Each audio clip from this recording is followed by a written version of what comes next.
And then I get this thing to go to the Federal Reserve, an email. You're invited to the Federal Reserve. And I'm like, what's this about? I don't know about, So they said, please RSVP. Send me another email. Please RSVP. So I RSVP'd. And then I have a friend of mine's wife works down there. And I called her and I said, hey, what's this dinner thing? And she said, oh, man, that's awesome. How did you get invited? I'm like, I don't know. She's like, you need to go. That's a pretty big deal. I'm like, really? She said, oh, yeah. So I thought, okay, maybe I need to go. So I put it on my calendar and forgot about it. Sitting there in my office about 3 o'clock, pops up 5 or 6 o'clock, Federal Reserve dinner. So I said to my wife, Mary, I think I'm going to go.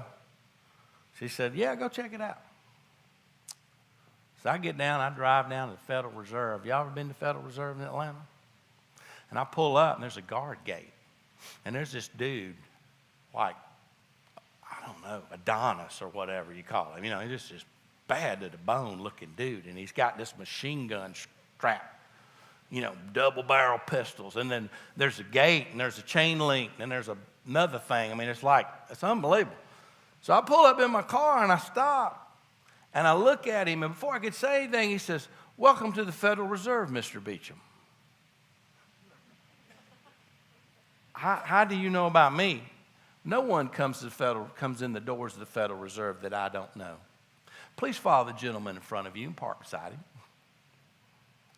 Long story short, I go in, and it's unbelievable. White tablecloths, shrimp, free bar, and they have this lady that's going to speak.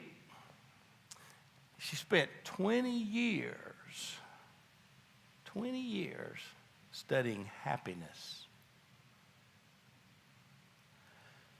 And she wrote a book after those 20 years, and she gets up, and the essence of her speech was this, that the happiest people in the world are people that live in the countries with the least amount of change. And she said, Scandinavian countries are really good. Sweden and Norway, there's not much going on. They're the happiest people in the world. She says, the most unhappy people in the world live in places not only where there's a lot of negative change, like maybe in Africa or Iraq or somewhere where there's just been turmoil, or Syria, but also the most unhappy people live in a place where there's a lot of positive change. She said it's just the change that makes you unhappy. And it dawned on me that we go through life and we've got all these things that we just do. We get up about the same time. We brush our teeth about the same time. We go do what we're going to do about the same time. We do all these things. And when there's something that moves that, it's not comfortable.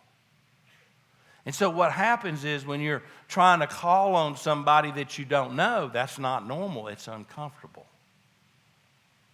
And so you need to know that things that you're trying to do that are different from what you've been doing are not going to make you happy because it's different. And that helped me understand why I didn't feel good about cold calling somebody, right? Or meeting a complete stranger. Yeah, it's uncomfortable. But everybody has that problem.